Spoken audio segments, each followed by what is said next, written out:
Awesome. So I believe we are live.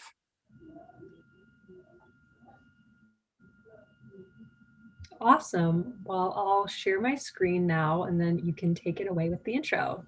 Perfect. Awesome.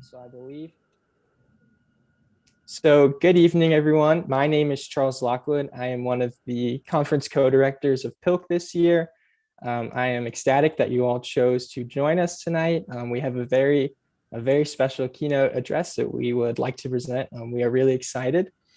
Sophia Kianni is a 19-year-old Iranian-American climate activist specializing in media and strategy. She is the founder and executive director of Cardinals, an international nonprofit with over 8,000 volunteers in 40 different countries, working to translate climate information into over 100 languages.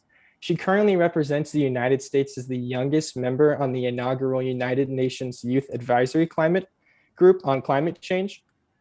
She also works as a climate advisor at the American Lung Association and sits on the board of directors at Community X.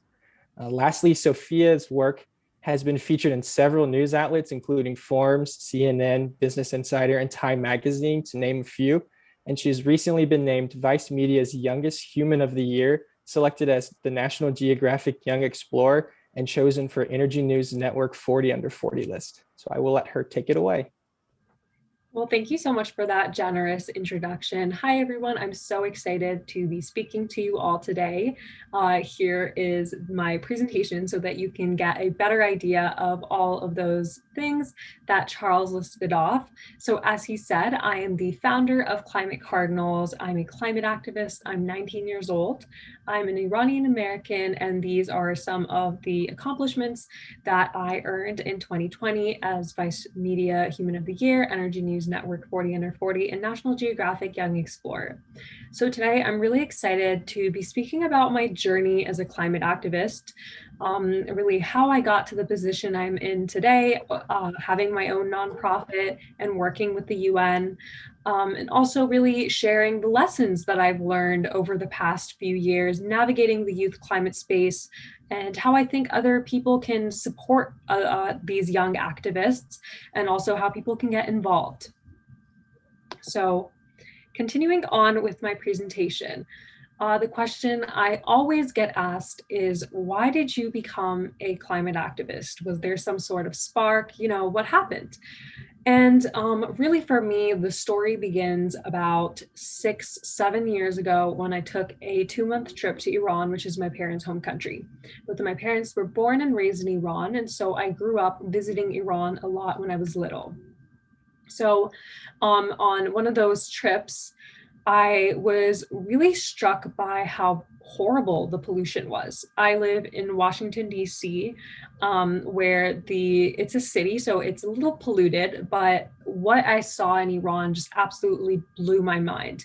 And you can see in this headline here, just like 2 years ago, heavy pollution in Iran hospitalized 1,500 people in 24 hours. And that's very similar conditions I was seeing in Iran. And something that I repeat often is that it was so polluted in Iran that I went on my grandmother's balcony and I looked up at the stars and I realized I couldn't see them because pollution was so bad. And so I was a bratty 12-year-old. I was curious. I wanted to know more about the climate in Iran. And so I started to do research, really building off of the climate science that I learned in middle school. And so what I learned shocked me. And so I learned that, you can see that headline right there, how the Middle East is suffering on the front lines of climate change. So really what that means in more practical terms is if you're looking at climate change, the way that it's affecting the Middle East is that temperatures there are rising more than twice the global average. So of course, climate change is affecting all areas of the world, but the Middle East is really being hit hard, and that included Iran. And I thought that was horrible, and I really wanted to make a change, but I was 12 years old. What was there that I could do? And so being a young person, I really turned to the adults in the room, which were my relatives and my mom and my dad. And so when I was talking to my relatives in Iran, I told them about climate change, and I told them how it was something I was really concerned about and how it was really affecting the Middle East. And I asked them why I felt like nobody in Iran was talking about how horrible the pollution was. Because, I mean, I was like, if this was America, I feel like if the pollution was this bad, where like you're having to, like pre-COVID era, having to like wear a mask to go out, and it's like affecting your health badly, why do you guys think this is normal? And their answers really shocked me. They had no idea what climate change was. They really didn't know what I was talking about, and they weren't very worried about the environment. And that was a shocking realization for me as like a 12-year-old, realizing that I knew more about the climate change that was happening in Iran than my relatives did. And I later learned that the reason why was because there's very little climate information available in Farsi, which is their native language. And the press outlets in Iran just weren't talking about it as much as they were in like the United States and in English speaking countries. And so I'll elaborate later on about how that really inspired me to found Climate Cardinals. But like at the time being, when I was 12, what I was doing was I was working with my mother to translate climate information into Farsi to teach my relatives about climate change, because I really felt like it was something that they deserved to know about, because it was something that was affecting their community so negatively. So I was probably around 12 years old at that time. So I was translating information for my relatives. It's something I wanted them to know about, et cetera, et cetera. So that went on for a few years. That was middle school. So then I became a high schooler. And so when I became a high schooler, I began to get involved with these grassroots climate organizations. These might be some familiar names to a few of you, but I'll also just go through all of them just so that you all know what these organizations do. So I think it was like my sophomore or junior year of high school, I realized that there was really a climate movement happening. You saw people like Greta and Jamie Margolin in the United States. So you saw these youth climate activists really using their voices to make change happen and to talk about these issues that they felt were affecting their communities. And I immediately knew, oh my gosh, like there are young people just like me who care about these issues. Of course, I want to get in touch with them. Of course, I want to help them further their causes. And so the very first climate organization I got involved with was This Is Zero Hour.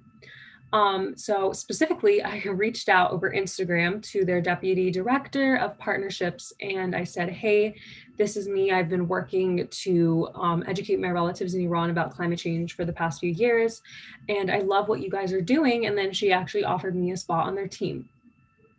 So what This Is Zero Hour does is they are a youth-led nonprofit that really centers women of color at the forefront of the climate movement. And that's because women are disproportionately affected by climate change because we tend to have less socioeconomic power and political power. And so it's easier for us when we're affected by climate change. It's harder for us, like climate change induced disasters. It's harder for women on average to bounce back from that, like when their houses are destroyed and things like that. And then also because people of color are the worst affected by climate change. Like marginalized communities are usually hit the hardest, especially because of issues like environmental racism. And so with Zero Hour, a lot of the work that I was doing was organizing like these climate marches, as well as workshops to teach people about climate change and really getting to the roots of like systematic racism in our country and how it really helped to exacerbate climate change. And then in addition to Zero Hour, I got involved with Fridays for Future. And so Fridays for Future is the movement that was started by Greta Thunberg because she was skipping school every Friday to strike. And so that definitely struck a chord with me because as a young person who, I mean, I'm currently in my freshman year of college, but I was a high schooler at that time. And so I thought that it was really amazing what Greta was doing by skipping school to strike for climate action, because I agreed with her that it seems really futile to be studying for a future that is in jeopardy and to be sitting in school while knowing that the people in power, the adults in power, the politicians aren't acting on this crisis that we know is going to really seriously harm our generation and generations to come. And so with Fridays for Future, I was working like on their national team and helping to plan global strikes, like the strikes that were like the September 20th, 2019 strike, where millions and millions of people like came out and striked, and really working also on communications and press and making sure that activists' voices were being heard. And then really one of the last groups that I was involved with was Extinction Rebellion. Extinction Rebellion is a really interesting organization. Their whole ethos is really based around championing nonviolent civil disobedience in order to make people pay attention to the fact that we are in a climate emergency. So really akin to how in the civil rights era, in the women's suffrage era, people took to the streets, they marched, they made sure that their voices were heard, they made sure that press, media, everyone was paying attention to them, and they were disrupting our normal systems and how they behave by striking. And so that's what Extinction Rebellion really believes is necessary in order for people to really understand this is a climate emergency, this is a crisis, just like how coronavirus is a crisis, and everything in the world really stopped for a long time because we were in an extinction crisis that needed to be addressed because people were dying. Well, people are indirectly dying because of climate change, and it is a crisis. And so we really need to completely change our systems in order to act on it. So that's really what Extinction Rebellion believes and how they operate. And so with XR, really the work that I was doing was in DC. I helped to organize a number of strikes. Most notably, I went on strike in Nancy Pelosi's office in 2019. And that was honestly like that was the first time that I really got public coverage, I guess. That was when I was kind of thrust into the public eye because it was a hunger strike and it ended up kind of going viral. I was like the subject of a profile in the Lily. And it was definitely really interesting for me because I think that that was one of the first moments that I realized, wow, like social media and press attention are so incredibly vital and so incredibly helpful in making people notice climate change and notice climate activists and notice the demands that we're making. And that was a lesson that was really imparted on me that I've really worked on for the past 2 years to continue to get this amplification that was able to get me so many opportunities and open a lot of doors and make people take me more seriously. And so like I touched on talking about Fridays for Future, I really felt like while I was organizing with these groups, the biggest accomplishment that we were able to make was that we had over 4 million people go out into the streets and strike in 2019 on September 20th. And that was very much driven by people like Greta and all these thought leaders that we really had who were, I don't want to say trendy, but making climate change an issue that everyone was thinking about and talking about. The issue really came when COVID hit. When COVID hit, I felt like a lot of the momentum of the climate movement was kind of halted. Rightly so, because the coronavirus pandemic took priority. But that was kind of a negative point because there wasn't a lot that climate activists could do, because so much of our work has been built around raising awareness, going out into the streets and striking, which is so important. And yet we couldn't do that work anymore. And so it kind of posed a conundrum, and it was part of the reason why I launched Climate Cardinals around last March. But also part of what I noticed in the youth climate movement was, so I had my experience in Iran where I was like, okay, like my relatives don't know anything about climate change because they don't know English and all the climate information is only available in English.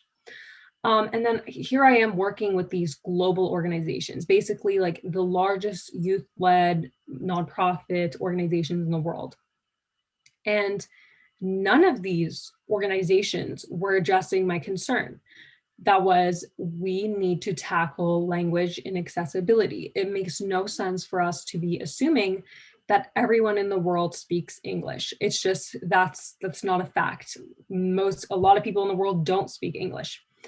And so I really did find issue with that. And so for a number of years while I was working with these organizations, I tried to spearhead translation initiatives. I tried to make it part of these organizations. But I soon realized that this was something that really needed to be its own thing, which is why I decided to start Climate Cardinals. So that was my what's next. After years of working with these climate organizations, I realized that I couldn't just be complacent. I couldn't just continue to work within these systems and then expect for the change that I wanted to see to occur, because it wasn't occurring.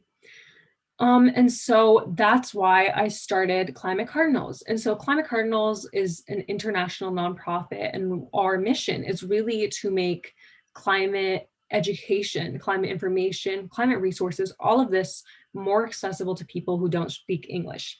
And so what we do is we translate climate change information into a growing array of languages. We are currently translating into over 100 languages. And we do a lot of it through our huge array of student volunteers all around the world. And so we have over 8,000 volunteers in 41 countries, and our volunteers have an average age of just 16. And so we also have 15 directors running the organization. I'm currently acting as executive director, and we have around like 500 team members in addition to our volunteers who really work on things such as social media, research, communications. And the impact that we've had is that we have translated over 6,000 pages, which is around 500,000 words of climate information, into over 100 languages. And so I'll go back to the point that I made about the COVID pandemic.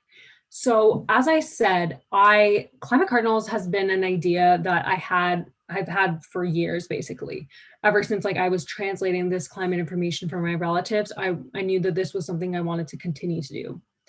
But I was working with these organizations and I was trying my best to continue to bring about change with the striking, and everything was going great.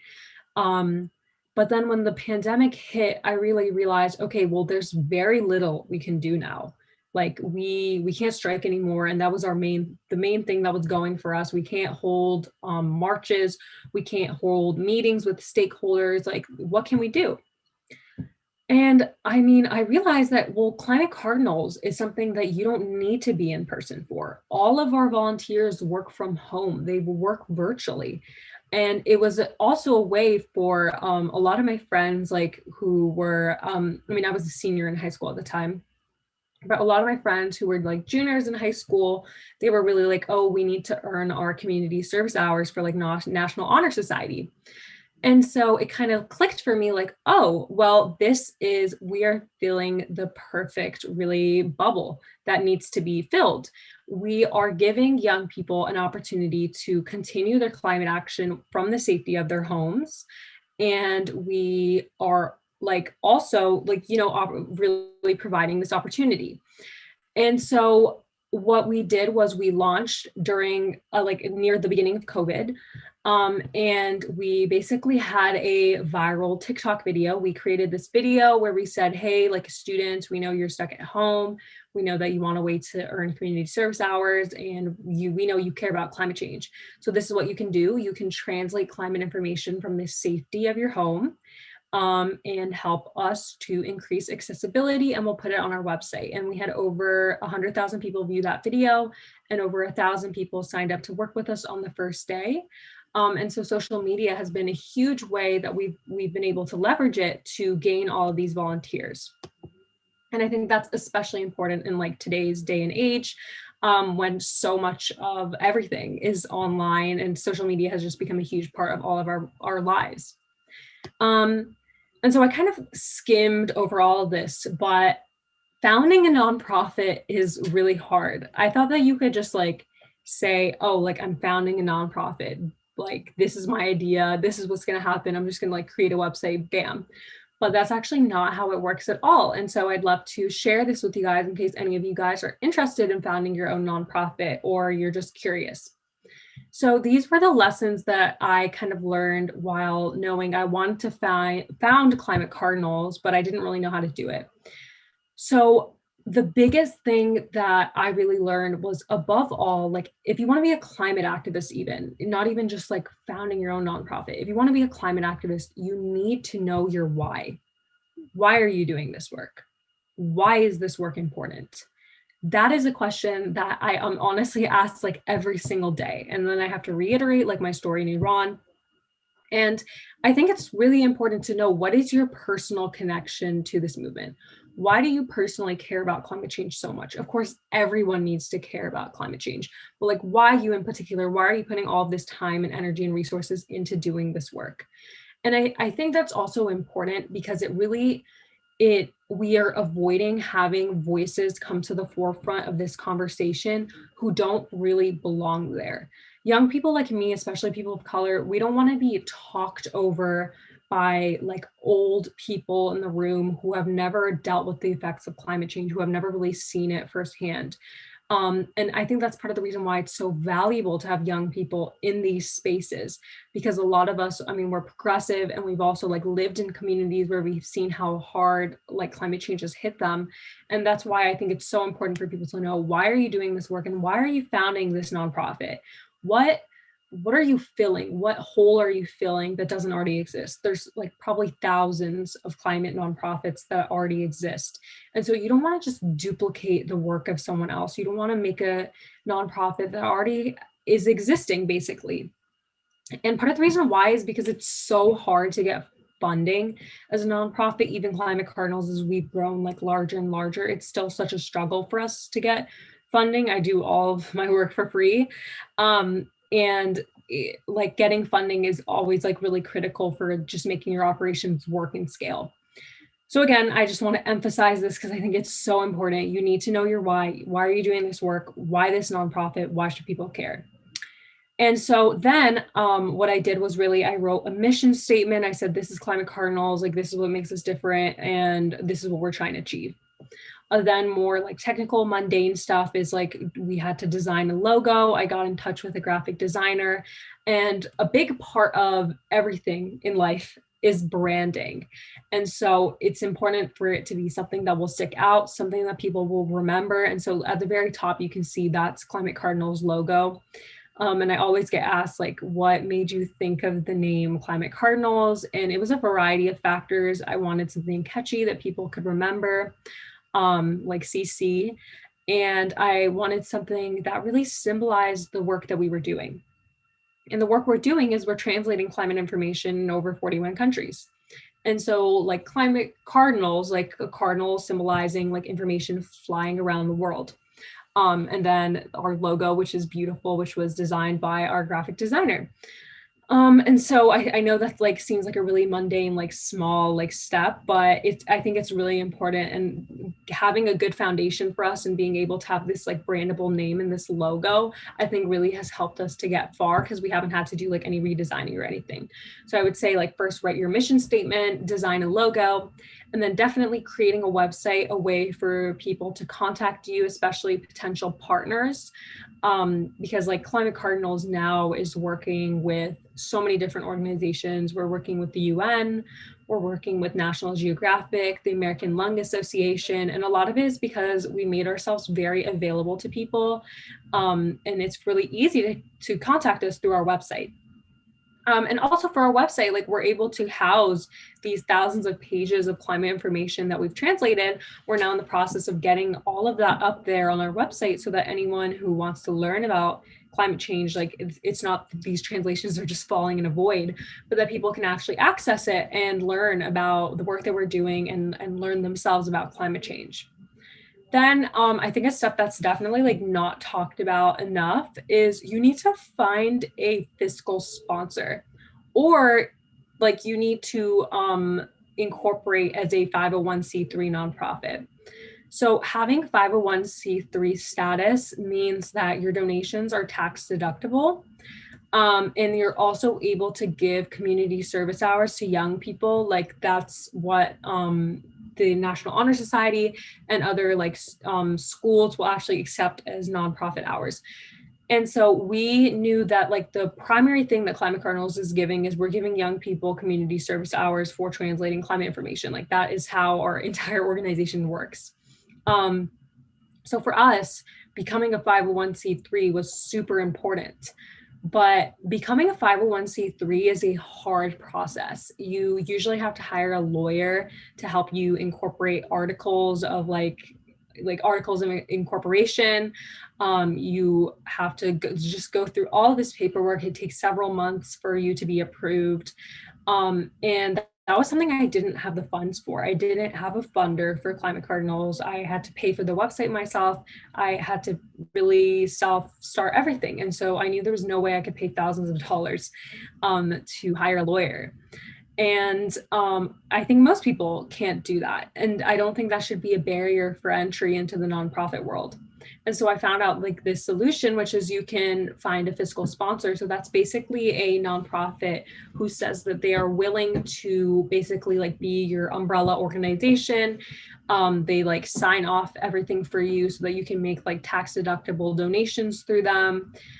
We have like a number that like an official like IRS number that people can put down for community service hours and everything. And so we found a fiscal sponsor through this organization called Future Coalition. And so they help to support young activists who are interested in founding nonprofits or who are just generally interested in advocacy work, and they like help to match them with fiscal sponsors. So for any young people who are interested in founding a nonprofit, I would definitely say finding your fiscal sponsor through Future Coalition is a really great opportunity. And then for anyone else, like generally, I would say that like you can just contact a nonprofit and ask if they're willing to fiscally sponsor you. And then they usually just take like a percentage, like a very small percentage of your donations in return. And then really the last thing that I did after like doing all these steps was, of course, I had to build an initial team. And so I just got together a couple of my closest friends to help to like get the word out initially about Climate Cardinals, to manage onboarding our volunteers, to write up stuff for the website, like all these like little things that really needed to be in place to help manage everything. And I think that was so critical because there's no way I could have done all of this myself, especially in regards to, I mean, we had our influx of 1,000 volunteers over a 24-hour period, and we were overwhelmed. We had no idea how to like handle all of that. We had to like interview people for director positions. It was just a whole ordeal. And I think really the reason we were successful is because I had already recruited like 5 of my friends to help me with this work. And without them, it really wouldn't have been possible. And so I definitely think for anyone who's interested in founding a nonprofit, it's so important to be able to have a team to lean on and for people to be able to work with. And so this was something that I touched on, but that I really want to elaborate on, which is the importance of social media and press when it comes to mobilizing people to volunteer for your nonprofit, for getting people to talk about climate change, because right now we live in the digital age. Everything that is worth talking about, everything that's important, it's online. And I remember one particular moment. So when I was at my hunger strike that I was talking about earlier, that was the first time that I went viral and the first time I really like gained recognition from people. I was talking to one of the reporters, and who was at the strike, and he was like, "Oh, why are you hunger striking? Like, what is this going to accomplish? Like, why am I here?" And I really looked at him and I said, well, if we weren't doing a hunger strike, like, would you be here? Would you be amplifying our demands? Would you be talking about like climate change? And he admitted that he wouldn't be. And I was like, exactly. Like, the reason why climate activists have to go to drastic measures to raise awareness is because that's really the only way that we're going to be thrust into the public eye. Like, I don't think that I'm going to solve climate change by going on hunger strike. But what I am going to be able to do is I'm going to be able to get in front of thousands of readers, thousands of people on the news, and they're going to listen to what I have to say. And like really what we were trying to say was that like some politicians were calling the Green New Deal the Green New Dream, and we really wanted to tell people that if we really want to be serious about climate change, we need to pass the Green New Deal, and we need politicians to take it seriously. And so these are some of the news outlets that I've been featured in. And so I would say for anyone who really wants to raise awareness about climate change, it's so important to be in contact with journalists and to really make sure that everyone is talking about this issue really with like the same severity that we're talking about COVID. COVID has blanketed airwaves day in, day out ever since it began. And climate change has still been getting worse. It's still been happening as this crisis has been progressing. And we don't see nearly as much coverage of it. And I think that that really is an issue because, I mean, a few years back, a study found that it was like 40% of the adults in the world had never heard about climate change. And that is an incredibly alarming, startling number. 40% of adults, they don't know about climate change. They don't care about climate change. And so a lot of the work that we need to be doing is education. We need to be telling people what is climate change, how does it work, and why should you care about it? And we need to be doing that through social media and press because that really is the best way to capture people's attention. And so I would say that for people who are doing this work, for people who are climate activists, running a nonprofit, et cetera, I mean, I just honestly reached out to journalists directly. I just emailed them. I told them about the work I was doing and asked if they would be interested in covering it, or if I saw journalists were like doing coverage like related to climate change. I just explained how I really felt like I could add my piece. And so much of this work is about explaining to people, how do I add value and why should you care? And that's something that I've had to do for a lot of my life, especially as like I'm only 19. And so like I had to explain like, okay, well, why do I add value, for example, to this presentation? Why do I add value to the organizations that I want to work with? Like what can I bring to the table? And so that's a little bit of a tangent, but I think it's important for people, everyone to know like what is your value added and why, like how are you going to be beneficial to the spaces that you want to be in? And so continuing on, I think a bit of a workaround around like getting press and social media attention, because it's hard. Like I definitely for years and months, like nobody knew who I was. Nobody knew what work I was doing because it's really hard to get like journalists to care about you. And it's hard to go viral on social media. So I think that a workaround to that is writing. And writing is something that I've always been passionate about, just like how speaking is something that I've always been passionate about, really sharing my voice. And so really before I was even able to be like featured in any news outlets, I was contacting editors and really writing and getting my word out through prose. And so like these are some examples of the articles that I've written. And so like I'll give the MTV one as an example. So last year I wrote about how Earth Day has passed, now what? And so I was really writing about how I felt like after Earth Day is over, we have like this one day of action. Everyone's talking about climate change. Everyone cares so much. And then all of a sudden, like, bam, the day is over. Everyone goes back to normal life. We don't really talk about it. We don't acknowledge it. And so you want to give people like tangible things to do. You want to tell them, okay, well, this happened. Like, now what can you do about it? If you care about climate change, like, this is what you can do, which is a question I get asked a lot. People tell me like, I know climate change is the biggest issue of our time, but what can I do about it? And that's a valid question. And usually the advice that I give, and like I'll reiterate this at the end of my presentation, is you can volunteer with climate organizations. You can found your own climate organization. You can donate to climate nonprofits. Really, you can make like small changes to your lifestyle, like eating more sustainably and shopping more sustainably, like cutting your intake of meat and avoiding fast fashion and thrifting. But above all, like I think that people need to vote for climate friendly candidates. But again, I'll reiterate this at the end. And so that leads me to my work with the United Nations. So kind of to go back to where we left off, last year I launched my nonprofit Climate Cardinals after realizing there was really like this empty void in the climate movement where people weren't working on language accessibility that I felt needed to be filled. And then really talking about my own experience in Iran. And so anyway, so I founded this nonprofit. I've been working on it. And so this happened last summer. The United Nations approached me and they said that I was nominated for their inaugural United Nations Youth Advisory Group on Climate Change. And I graciously accepted the nomination. It was like the coolest thing to ever happen to me. And then a month later, they let me know that I had been selected. So I represent the United States on the Secretary General's Youth Advisory Group on Climate Change. So really what this means is the UN Secretary General, like the person who oversees the entire United Nations, the head of the UN, climate change is one of his priorities. And I basically and the 6 other young people from around the world get to meet with him on a quarterly basis, and we give him feedback on his climate strategy. What are his priorities for the year? What do we think that he should talk more about?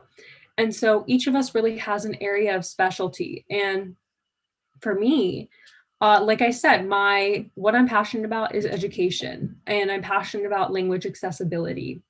And when it came to language accessibility, so like one thing that not a lot of people know about the UN is like, so the UN has 6 official languages, but so they translate all of their information. Like for example, the UN like IPCC report, which is like basically the climate report that says like, how is our planet doing? Like, what do we need to do? How many degrees of warming are we going to reach if we like stay like this? So that is basically like the most important report on climate change. And that is only officially available in 6 languages. And those 6 languages only account for like less than 50% of the world's population. So half of the people in the world, no matter how much they might care about climate change, they're unable to learn about climate change, which I really think is a shame. And so really my strongest recommendation to the UN Secretary General, Antonio Guterres, was that he needed to be translating his climate strategy and the UN documents, the climate documents, into more languages. And so I basically coordinated a campaign, like a partnership between the UN and Climate Cardinals, the UN Environmental Program. And so we translated their Youth for Nature manifesto, which was basically like this long document about the reason why we need to take action on biodiversity, why young people care about this, why we need to really save our planet. We translated that into dozens of languages, which really helps to increase its reach. It made it the most widely distributed petition on planetary health ever, which I think is amazing. And it really showed me the power of young people. Like as a young person, at just like 18, I was able to collaborate with the UN, like with my nonprofit, and we were able to really make a change in making these documents more accessible to others. And then in addition to that, I really would say that the biggest thing that I and the other youth advisors have accomplished while at the UN, I mean, I think it's been like 8 months that we've been serving. So I think one of the other biggest things that we've been able to do is we held a global youth consultation. And so basically we got together many young people from over 20 countries, and we got them together on a Zoom call, and we broke them up into groups and we asked them questions. And we basically compiled all of their opinions on climate change. What are their priorities? What are they scared about? What do they want our world leaders to know that they prioritize? So we compiled all of this into a report, which we published, which was our Global Youth Outreach Outcome Report. And so basically we found these like 6 key points, which was like what young people from over 20 countries want. And like these were like established climate activists, like some of the leading young people in over 21 countries. And so in this report, you can see we really found that young people want investment into green jobs and training, because we really want to be youth entrepreneurs and we want to hold decision makers accountable. And we also found that young people don't want all these polluter bailouts with public money. They really are causing widespread anger among us, and we think that they must cease. We also want a just transition to net zero emissions, really, especially for the communities that currently rely on fossil fuels. I think something that's really important to emphasize is that we can't just cut like fossil fuels cold turkey and then let these mostly marginalized workers and like lower income workers who are like within these fossil fuel industries just have no job. Like that wouldn't make any sense, and that's not fair. And so a large part of the work we're doing is we're advocating for a just transition, so that you're allocating funding to be retraining these workers so that they can work in the clean energy sector instead of the fossil fuel industry, but so that they still have a job and they still have an income. We also believe that Indigenous people and local communities must have their rights respected and enforced and be included in decision making.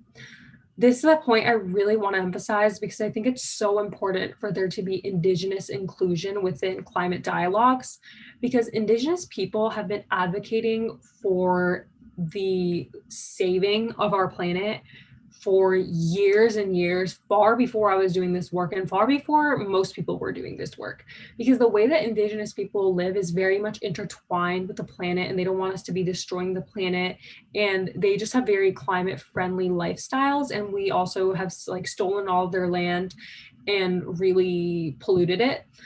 And so I think that's part of the reason why it's so important to have these Indigenous people involved in these discussions and really respecting them as people who were here far before us and who should really have their voices respected when it comes to how much they want to advocate for protecting our planet.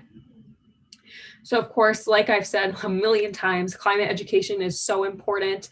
That really is what I've been working on. And we need to be including all of these people from diverse perspectives who really have a unique view on climate education and how it affects all of us. We need to be including them in these discussions. And then lastly, of course, protecting our forests and ecosystems is essential, and we need to be recognizing the potential of our oceans to tackle the climate crisis through these global networks of sanctuaries, and really strengthening laws and punishing people who are just not considering that we can't just be prioritizing profit over planet.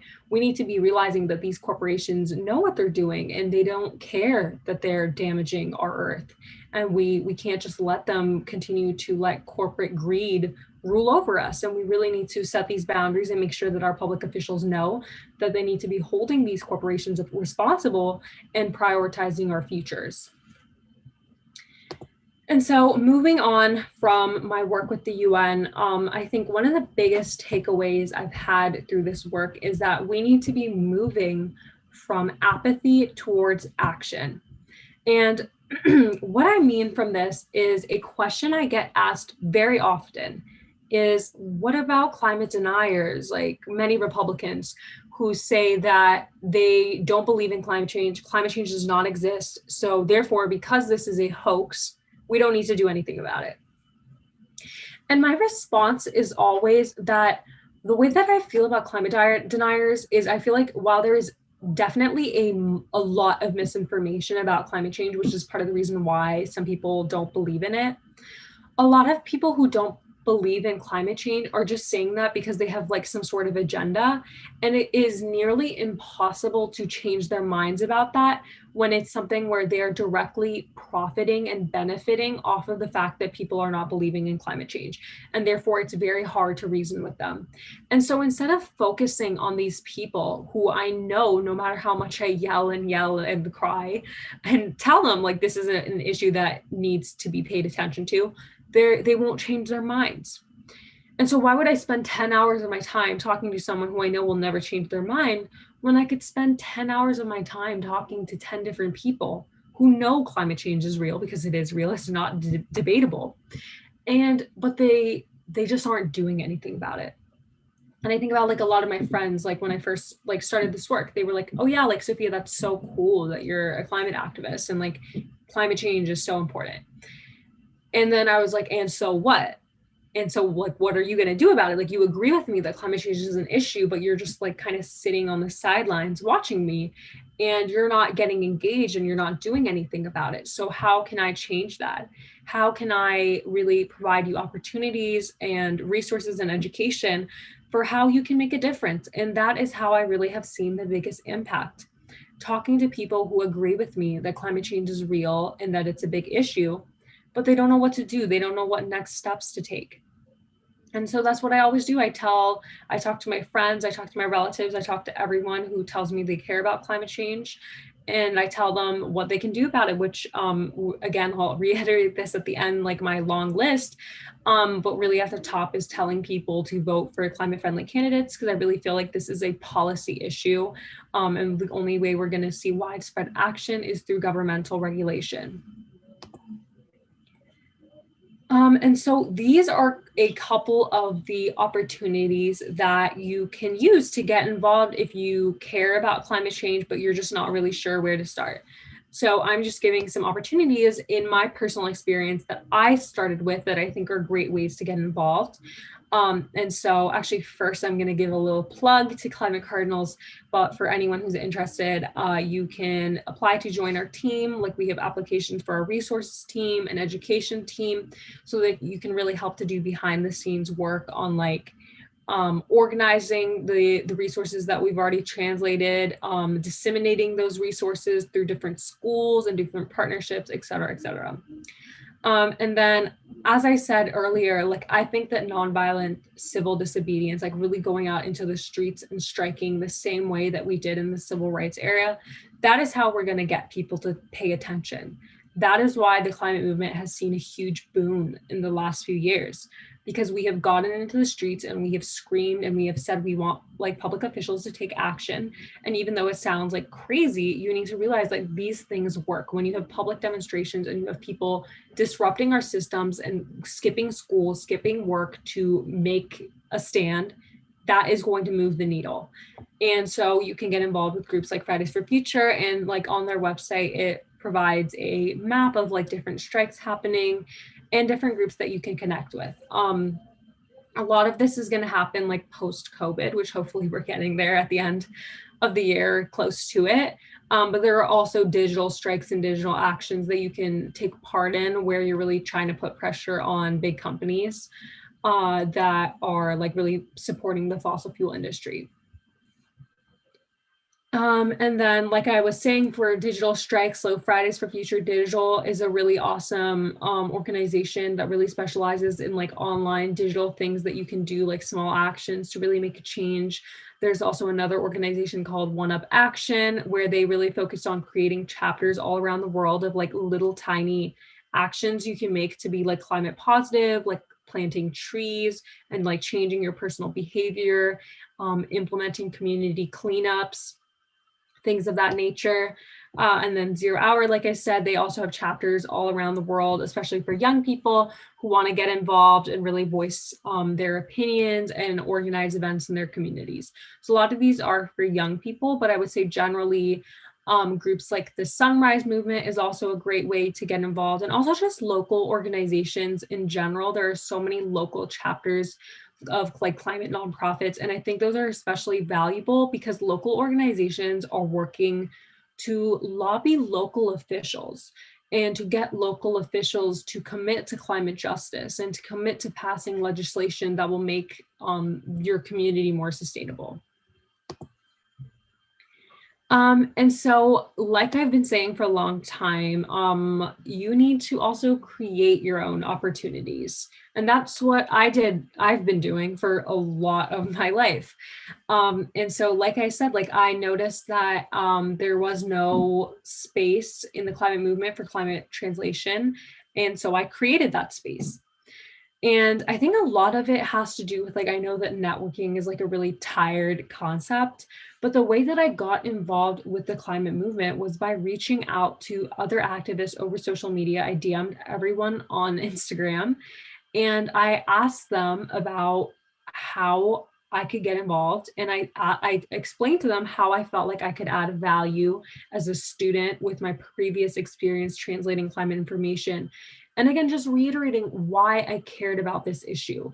I think when you really present yourself as an authentic person and you have a clear reasoning as for why you're passionate about an issue, that really comes across to people well. And people knew like I wasn't just like some random person like screaming and like wanting to get involved, but I was like someone who had a personal connection and a personal experience and an emotionally compelling experience for why I wanted to get involved. And I mean, I got this opportunity to speak with you all over Instagram through a DM. And so I think it really does emphasize the importance of like leveraging your networks and leveraging people that you know, to create opportunities for yourself, especially when it comes to advocating for something you're passionate about, like climate change. But it doesn't even have to be limited to climate change. Just in general, I would say for any issues that you're passionate about, it's so important to create opportunities and to reach out to people to be involved in spaces that you know you can add value.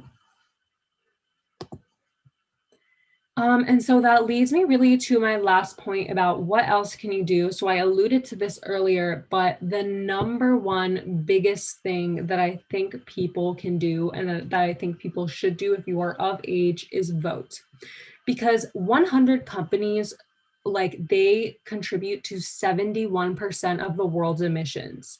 So no matter how much really I believe that you or I or anyone does on an individual basis, even though that's valuable, it is not going to move the needle far enough for us to stay below 1.5 degrees of warming, which is really what we need.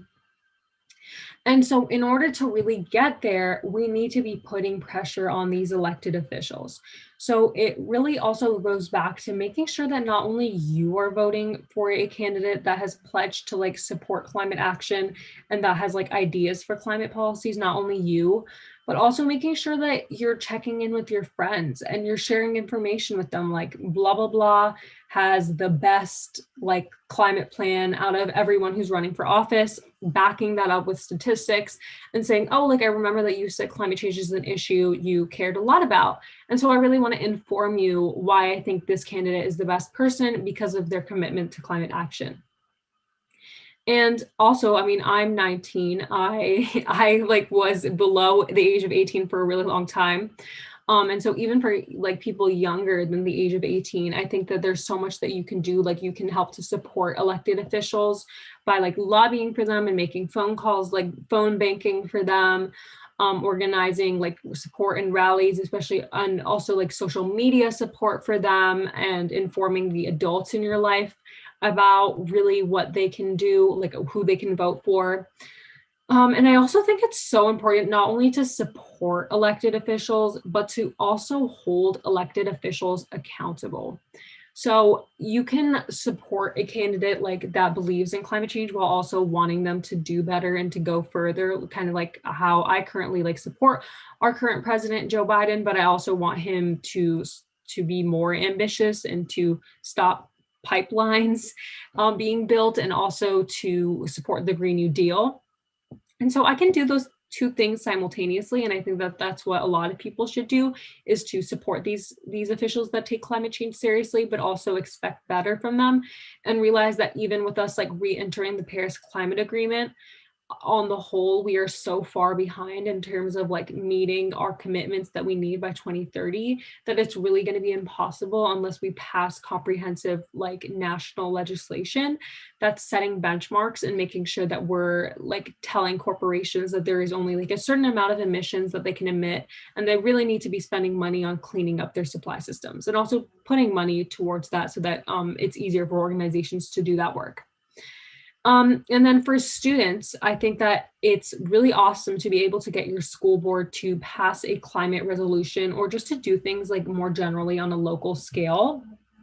And so when I say like pass a climate resolution, like I've been saying, I think a lot of this work really goes back to education. So if you're teaching young people not only that like climate, like what climate change is, how it works, but also how it affects communities, like talking about how like environmental racism is really where like pipelines and all these like polluting energy sectors, like they tend to be built in minority neighborhoods.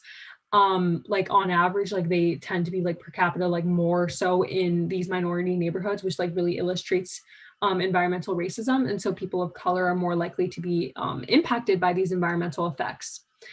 And so getting your school board to pass a climate resolution where it's like, even if they are teaching about climate change, they need to be teaching about climate justice and like really looking at this through an intersectional lens where it's a multifaceted issue. Climate change affects every single aspect of our lives. And we need to be talking about human rights when we're talking about it. For example, when you're looking at like sustainable fashion, like fast fashion, not only is fast fashion horrible for our planet, but you also have workers being underpaid to labor in extremely unsafe conditions. And it is really a human rights violation what's happening. And so we need to be talking to students about this. We need to be talking to everyone about this so that people realize it's not just a matter of like our earth getting hotter and like climate like induced disasters getting worse, but it's also about how it's affecting different communities differently and how we need to make sure that we're being a voice for these communities. And so also doing your best to support businesses that have divested from fossil fuels and just generally are committed to being more sustainable, especially like working with your local businesses and businesses that are really like working to recycle everything, even though our recycling system is like really broken. So more so like businesses who aren't using any plastic, who are doing everything renewably and like using glass plates, glass everything, no plastic straws.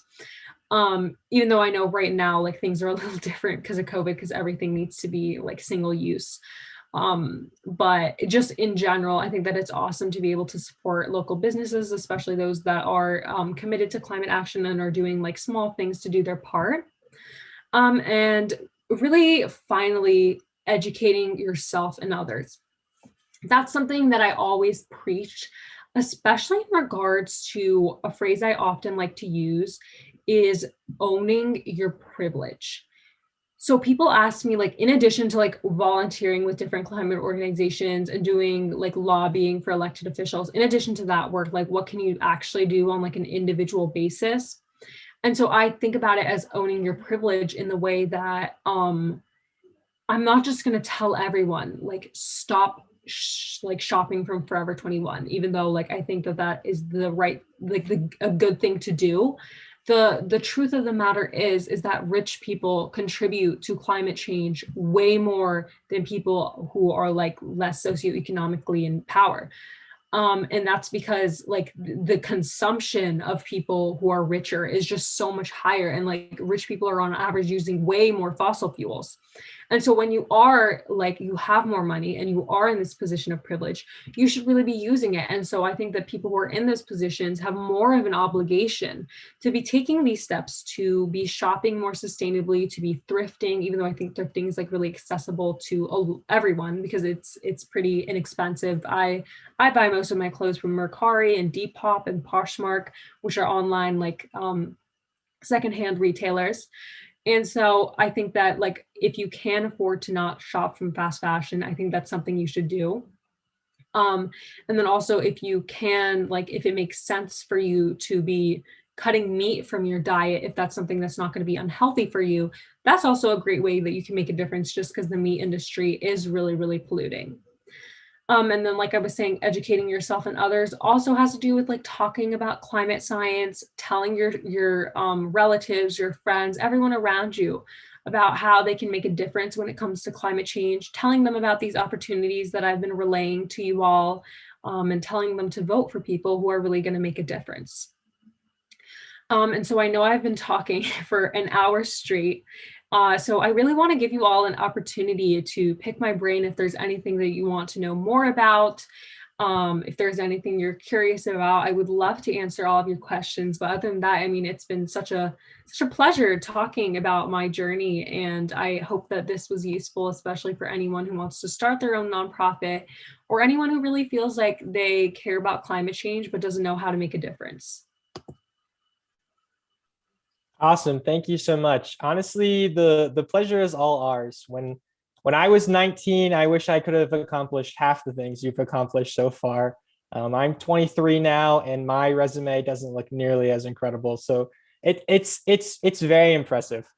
Thank you so much. We do have a couple of questions coming in the chat, and I suggest if anyone has any to go ahead and just put them there, and we'll try to get through all of them. Our first question is, beyond relying on the media and social media, do you have any resources young people could use to educate themselves on climate change? When it comes to educating yourself on climate change, I definitely think that like you don't need to just limit yourself to social media and like learning from others, but you can really take initiative. Like I was saying, the United Nations has so many amazing resources on their website to learn about climate change, which are now available in more languages other than English for anyone who doesn't speak English. So I would definitely recommend like anyone who wants to learn more about climate change. I think that the UN's webpage is a really, really great resource. And then also books like the Green New Deal that talk about climate change and also like why we need legislation. That's also a great place to start. Awesome. We have a question, and this is a question I was also thinking about is climate change is it's this massive thing. It's incredibly daunting. If you start learning about the intricacies, it kind of seems like it never ends. There's always something else to learn. And so one of the questions we got in the chat was, who has been your sort of support system throughout climate advocacy, and how have they helped you sort of overcome the disheartening realities of climate change? I would say so many people have helped me along my journey, but I would say definitely like starting in the beginning, like all the way back to like sixth grade, which is when I first learned about climate change from my teachers. I mean, it was upsetting because you're learning like, oh my gosh, there is this invisible problem happening that very few people are talking about, where our earth is warming at an alarming rate, and it's really making these weather disasters worse and worse every year. And so as a young person, you feel helpless because you're not in a position of power, like a very young person, like 11, 12. Like, what are you supposed to do about that?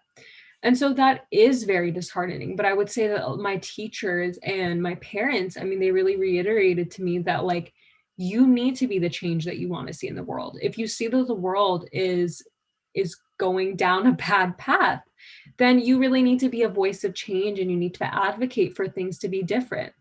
And so hearing that from my teachers, from my parents, that yes, like it's horrible that these things are happening, but in 10 years, like you're going to be in a position where you can talk about it, and you can also like go to school and learn about how you can fix it. I think that that did really make me realize, well, not all is lost. I have so many brilliant friends that I'm sure are going to be changing the world in amazing ways. And so it's really just about trusting the process and hoping for the best and doing all you can to educate yourself and like to talk about these issues. Yeah, I think that's a great point. I have a personal question. It often, like you discussed, it's hard for younger people to discuss climate change with sort of the climate deniers of the world. And so, do you have any advice for young people who maybe their direct support system and their friends or their parents don't necessarily buy into it, and how they can sort of guide them down that path? I think that's a great question. And I would say it would like differentiate based on the scenario. But what I've always found is most effective, just in general, like not even just with climate general deniers, but just in general, is really talking about things from a personal point of view. Like even when you're talking to your parents about like anything, like they're probably thinking, well, like why should I care? And usually it's like if your child is emotional about something and they have a personal connection to it, like you're saying, I'm worried for my future. Like I know that in 10, 20 years, like the coastline that we live on, it's going to be underwater. Like that really worries me. Isn't that something that worries you too?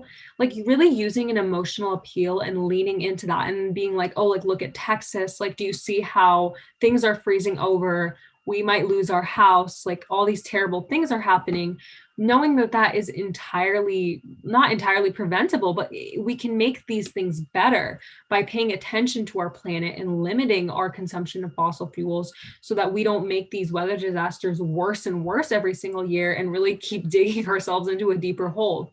And so I definitely would say like being able to articulate how climate change is affecting that specific person and you, really using those emotional appeals is usually effective, but also realizing that sometimes people aren't going to believe in climate change. And that's okay. We don't need everyone to believe in climate change. We need almost everyone to believe.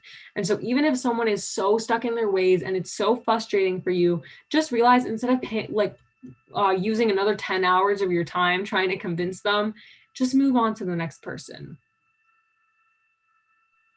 Awesome. Our next question comes from the chat, and it's, have you encouraged communities to stop outside games and activities when there is a high smog count like they do in Los Angeles? I would assume they're referring to like school plans.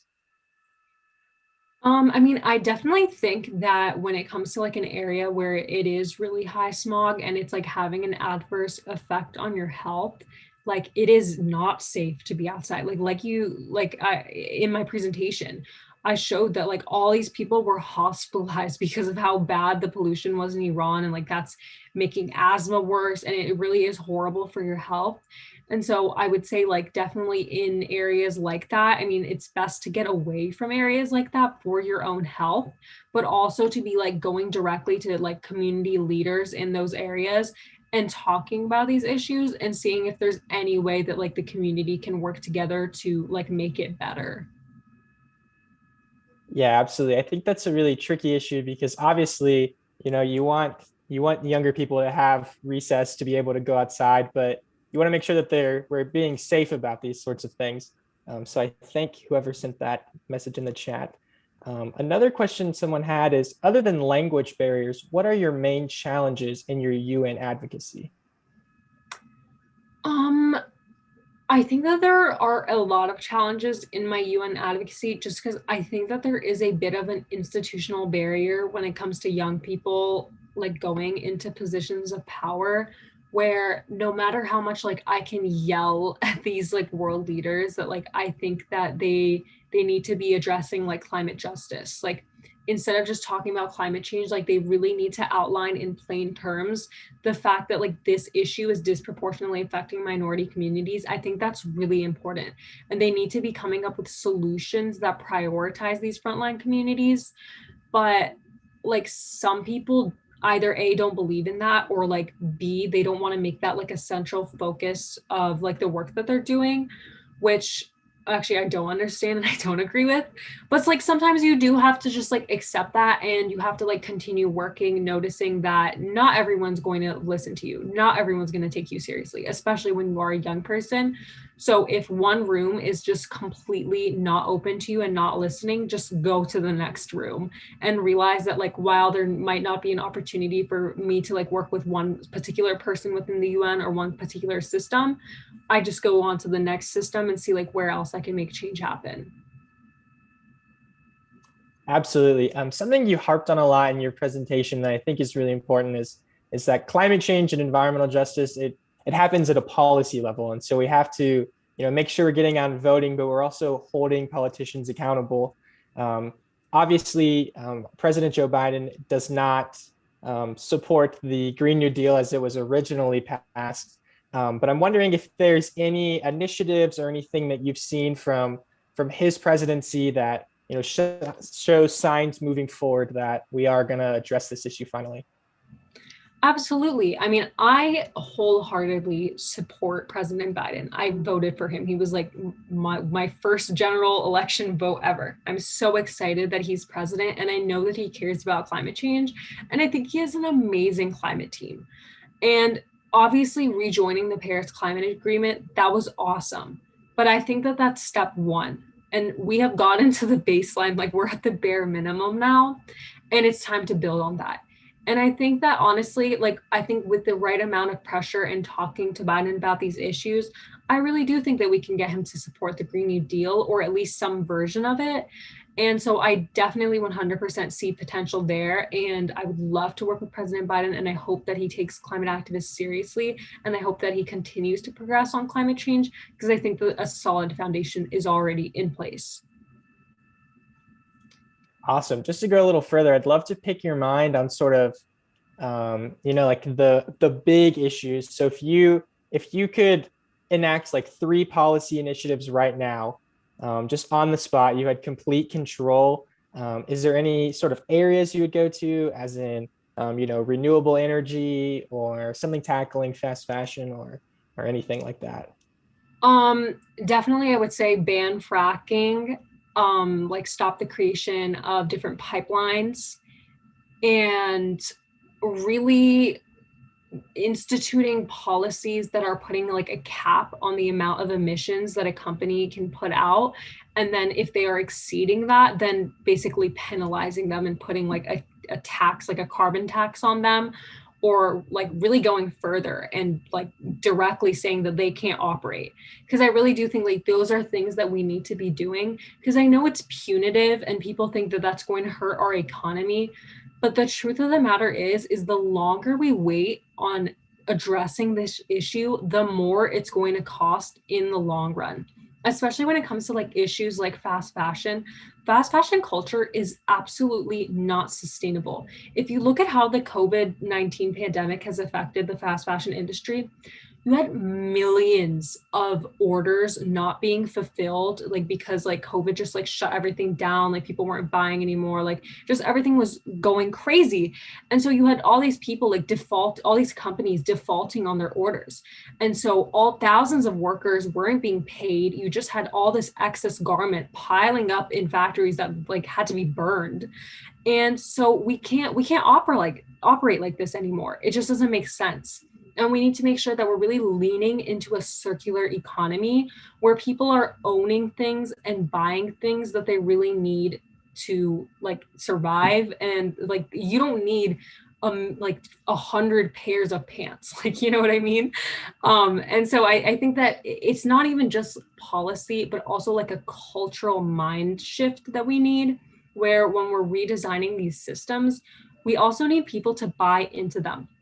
We need people to be supporting these institutional changes, or else they're not going to be effective. And so we need people to also be changing their mindset and not just thinking like the way that fashion needs to be is like, I need to be able to buy a $2 shirt like all the time, like every week.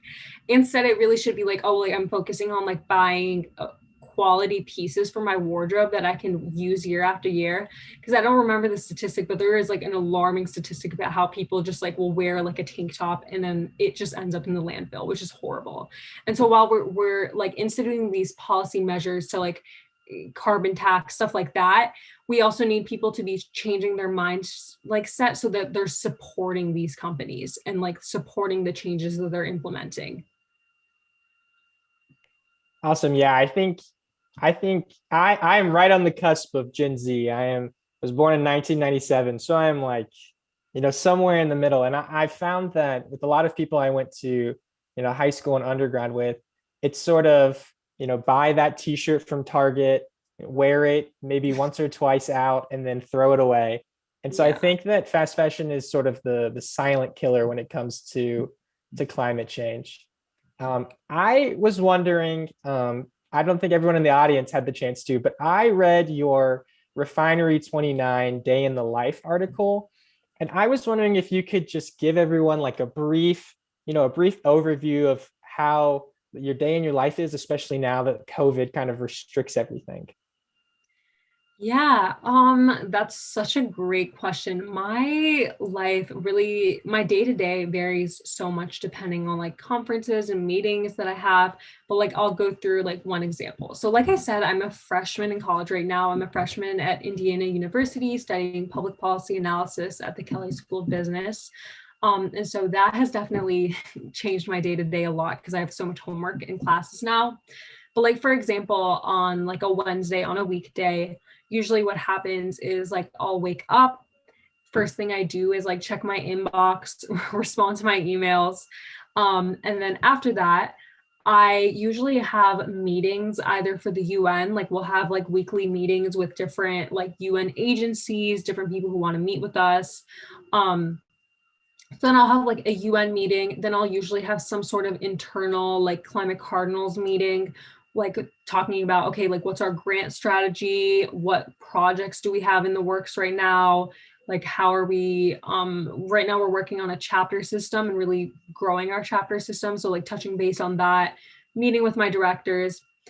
And then after that, I'll have like a lecture or something, or I'll definitely have like a large chunk of homework that I need to do. And then in addition to that, I usually have like things like this, like a conference that I need to speak at or attend. And then I also have like different random like projects that I'm working on. Like I'm also a senior partner at Juve Consulting, which is a Gen Z marketing agency. So I'll usually be like working on like a marketing strategy for a client to make money, because being a student is expensive, as I'm sure a lot of you know. So that's like my part-time job. And then obviously like in the middle of all of that, like I need time to just chill and just be on my phone and like look at TikTok for an hour. So I always like make time for that. And then usually like I live with my sister, because I'm still at home because my college is virtual, sadly. So I usually go on a run or like a walk with my sister. And then I also like FaceTime my friends like constantly because I miss them. And I don't want to be like too unsafe because of COVID and like go hang out with all my friends. So I usually FaceTime my friends. And then like on a rare day, I'll like go socially distance, like walk with one of my friends or like eat lunch outside or something like that. But definitely very, very busy. Yeah, I've fallen into that TikTok trap a little bit too many times. During the summer, I had to just delete the app off my phone because you can spend I mean, there's a lot of content on there that's, you watch it and you forget about it, but there is a lot of really good news content, a lot of really good ways that younger people are using TikTok and Instagram to sort of, spread their message, which I think it's incredibly cool that that's something we're able to do nowadays. Yeah, Um, 100%. I mean, that's how Climate Cardinals started. Like I said, like that video initially that we made, which really got us off the ground and got us over 1,000 volunteers, like that has over 400,000 views now. And Climate Cardinals has a TikTok account that has over like 30,000 likes, something like that. And so, like through social media, we've been able to get pretty much all of our volunteers. And so while I totally agree with you, I honestly delete TikTok like weekly. Like I'll realize like I'm on TikTok too much, delete the app, and then like re-download it the next day. Vicious cycle. But even though I know that it's like kind of time consuming and like stupid trash sometimes, I also think you really can't understate how this generation has leveraged technology in a really, really positive way. Absolutely. We did have another question in the chat, and it's, could you possibly expand on what you envision after the pandemic is over, and maybe even after you graduate college and sort of enter the working world? So for me personally, I think that after I graduate college, I probably want to go to some sort of grad school. I think environmental law is where I'm leaning. So we'll see how that pans out. And then after that, I think I definitely want to continue to do policy work. So probably with the UN or other think tanks, something in those vein. So that's me. I'm sure it'll change a lot though, because if you asked me like 3 years ago, like, do you see yourself being basically like a full-time climate activist and having your own organization? I would have said like, absolutely not. Like I didn't expect to be in this position. It's been crazy for me. These past few years have completely changed my life and my life trajectory, even though I'm just 19. And so I'm open to what the future brings to me. Even if it's not climate related, I'm always going to care about climate change. Climate change is an issue that is just so ingrained in my life because it's something I truly care about. But I'm totally open to like also exploring other career paths. I don't want my entire life to be consumed by doom and gloom and just thinking like, oh my God, our planet is on fire and nobody's doing anything about it. I also have other passions, like I said, writing and speaking. And I want to continue to pursue those in a capacity that isn't solely limited to climate change, but also exploring and seeing what else I'm passionate about, which I think every young person should do. I don't think we should just like limit ourselves. And then on a general note for where I see like climate activism going, I think that post-pandemic strikes, nonviolent civil disobedience, all of that jazz is definitely going to come back and be really important just because I think that's a great way to put pressure on public officials. So that's really where I hope that the climate movement is going to be headed again.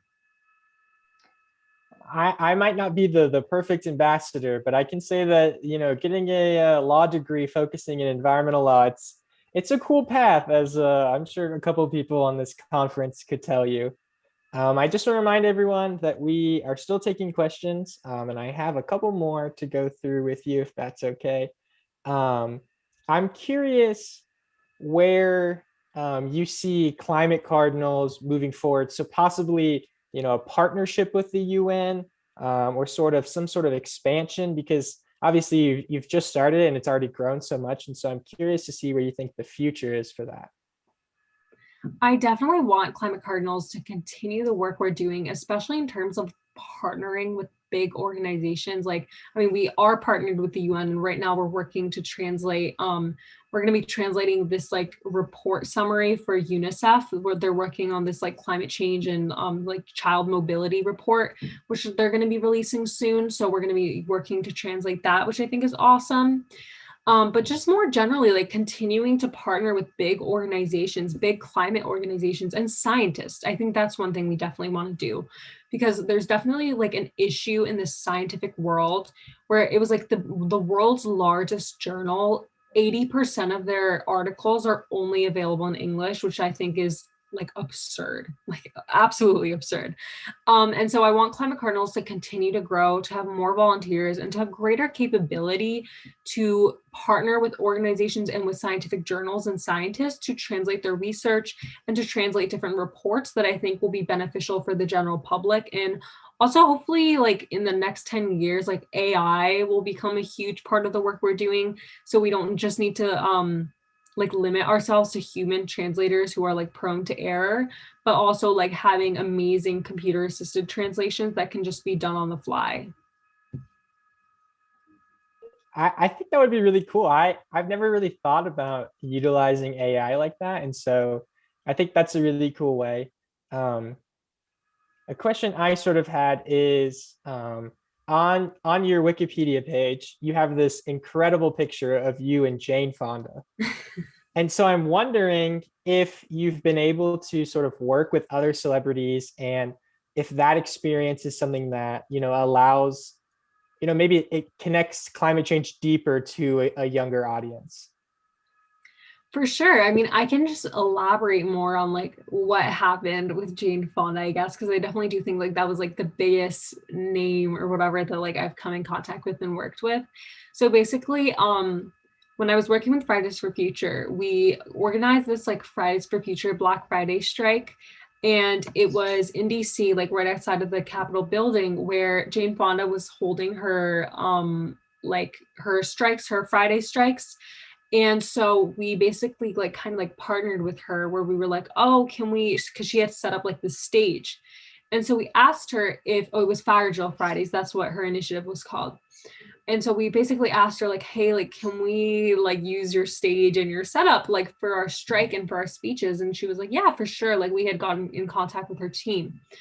And so right before we like took over her stage and did our like strike and our speech, I got to meet her. And so like that's where that photo that you're talking about came from. So I met her like right under the Capitol building. And like we basically, I just like talked about how I thought she was such an awesome inspiration. And it's so great to see people in Hollywood, people who have so much power and so much influence and a huge platform, talking about this issue and really having their impressionable audience care about it as well. Especially, I would say, because Jane Fonda is older, and like, for example, like my parents are like, oh my God, and Jane Fonda is like so amazing. Whereas I would say like me and you, like, and people like our age, like they would be more like, if you say, I don't know, like Charlie D'Amelio or something, like they'd probably be like, oh my gosh, that's so cool. But like for people my parents' age, like seeing Jane Fonda work on climate action, I think is so important, because young people on average, like care about climate change more, believe in climate change more, but then having like Jane Fonda and older people like speak to these older people and telling them about climate change, I think is super valuable. So anyway, I digress, but I got to meet her. I took that picture with her, and then I continued to work with her. She actually held like this conference with all these like youth climate activists who came from New York City like a weekend later after we had that initial meeting, in which I was invited to, and we just basically had this like roundtable discussion about the future of climate activism, how adult allies can really work with young people to amplify our voices the way that she did. And also to talk to the older generation. So that was awesome, a very awesome experience. And I definitely think that it's so important for celebrities and people with platforms to be using their voices and to be talking about this issue. Yeah, all I'm imagining now is a climate change organization, getting a sponsorship with the D'Amelio sisters and her just doing some sort of dance on TikTok and just the sheer amount of I hope she engagement. does. Yeah. That would be incredible. I mean, it's you're so I don't get it because maybe I grew up with it a little slow, but the sheer amount of outreach you're able to get when you are dubbed sort of an influencer like that. I think she has like over 100 million, Yeah. Oh my God. followers. So just the sheer amount of engagement is crazy. Um, it is approaching time, and I know that it's incredibly late where you are. And so I do not believe we have any further questions. So I just want to thank you again for coming. This has been such an amazing opportunity, and it's incredibly impressive, the sheer amount of work that you have done and that you are doing currently. Thank you so much. I really appreciate it. It was such a pleasure being able to speak to all of you. And yeah, I'm so grateful for the opportunity. And I hope you all learned a lot. It's only 11 here, so not too late. Don't worry. But again, thank you so much for having me. Awesome. And I just want to remind everyone that is still watching with us that we have another full day tomorrow of panels. So check out our brochure for more details. But I hope that everyone has a great night.